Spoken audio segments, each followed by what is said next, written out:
राधे राधे, जय श्री कृष्णा। कैसे हैं आप सब? आई होप सब अच्छे होंगे। मैं हिमा जोशी मेरे YouTube channel Radhe Krishna blessings में आप सबका स्वागत करती हूँ। आज मैं आपको सुनाऊंगी एक कहानी हमारे लड्डू गोपाल जी की। ये कहानी लड्डू गोपाल जी की है और उनकी एक ऐसे भक्त की है जो निस्वार्थ भाव से अपने प्रभु की सेवा में लीन रहती है। अनजाने में ही सही, लेकिन वो कुछ ऐसा कर जाती है जो सिर्फ एक सच्चे भक्त ही कर सकते हैं। और फिर श्री कृष्ण के बाल स्वरूप लड्डू गोपाल की अपार कृपा उस पर बरसती है। तो चलिए कहानी सुनते हैं। एक समय की बात है, एक गांव में दो वृद्ध स्त्रियां रहती थीं। दोनों का इस जगत में कोई नहीं था। वो एक दूसरे का सहारा बनकर बड़े प्रेम भाव से रहती थी। हालांकि धर्म से दोनों ही अलग थी, लेकिन विचारों से एक ही थी। उनमें से एक महिला हिंदू धर्म की थी और दूसरी जैन धर्म की। दोनों अपने अपने धर्म के हिसाब से पूजा पाठ आराधना किया करती थी। दोनों अपने अपने धर्म के हिसाब से प्रभु की आराधना किया करती थी। उनमें से जो हिंदू धर्म की महिला थी, उसने अपने घर के मंदिर में श्री कृष्ण के बाल स्वरूप लड्डू गोपाल को बड़े प्रेम भाव से विराजमान किया था और उन्हें रोज एक बालक की तरह नहला धुलाकर सुंदर वस्त्र आभूषण पहनाकर तैयार करती थी। वो उन्हें एक बालक के समान ही मानती थी, इसलिए कहीं बाहर जाती तो उनके लिए फल खिलौने हमेशा लेकर आती और बड़े प्रेम भाव से उन्हें भोग लगाती थी। इसी तरह वो दोनों महिलाएं एक दूसरे के परस्पर सहयोग से अपना समय व्यतीत कर रही थी। वो दोनों जब पूजा पाठ और बाकी घर के सब कामों से मुक्त होती, तब बचा हुआ समय एक दूसरे के साथ सुख दुख बांटने में व्यतीत करती थी। कुछ समय बीतने के बाद श्रावण मास में हिंदू महिला को तीर्थ यात्रा पर जाने का अवसर मिला। तब उसने अपनी अति प्रिय उस जैन धर्म की महिला से भी चलने के लिए कहा।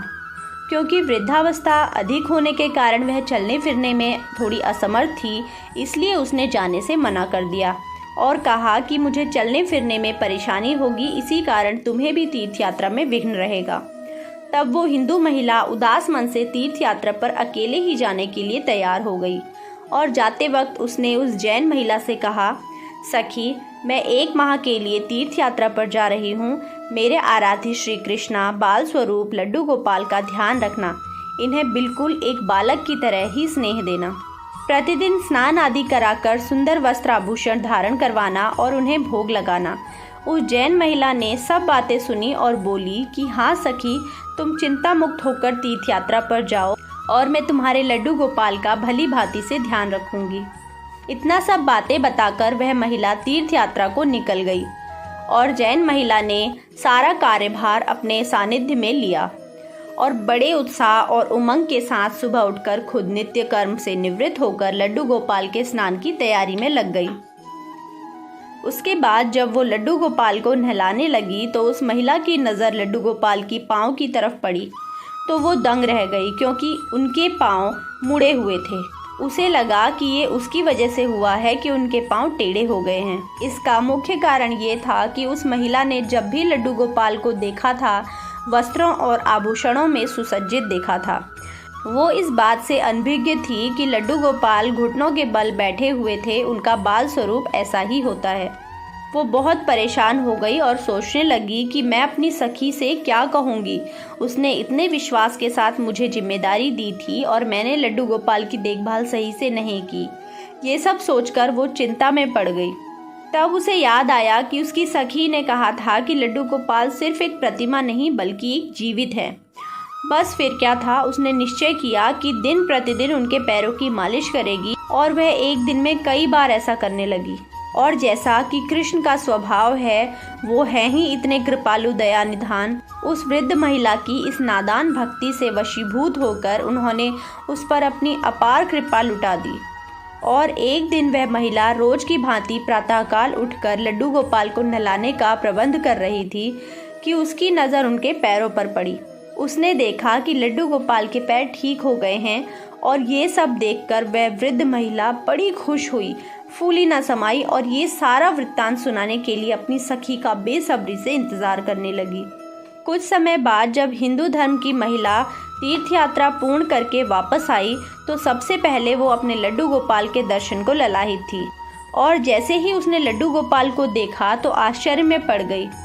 उसने देखा कि लड्डू गोपाल खड़े थे। उसने सोचा कि शायद ये उसके लड्डू गोपाल जी नहीं हैं और उसने अपनी सखी के पास जाकर पूछा। तब उस जैन धर्म की महिला ने सारा वृत्तांत उसे सुनाया। उसकी बात सुनकर हिंदू महिला समझ गई कि ये सारा खेल उस मुरलीधर कृष्ण कन्हैया का है और दौड़ी दौड़ी लड्डू गोपाल के पास पहुंची और उनके चरणों में गिरकर बोली, हे मेरे कन्हैया, हे मुरलीधर, आपकी दया की कोई पराकाष्ठा नहीं है और आपकी कृपा का कोई सानी नहीं है। और फिर उस जैन महिला से बोली कि हे सखी, तू धन्य है, तुझ पर श्री कृष्ण की ऐसी कृपा हुई है जो कोई सोच भी नहीं सकता। तुझे नहीं पता कि हमारे लड्डू गोपाल के पाँव तो ऐसे ही हैं क्योंकि इनका ये बाल स्वरूप बैठी हुई मुद्रा में है, लेकिन तेरी भक्ति ने उनके इस स्वरूप को ही बदल दिया, उनके पैर सीधे कर दिए। बोलो वृंदावन बांके बिहारी लाल की जय, राधा रानी सरकार की जय। आपको ये वीडियो कैसा लगा, ये कहानी कैसी लगी, मुझे प्लीज़ कमेंट करके ज़रूर बताएं।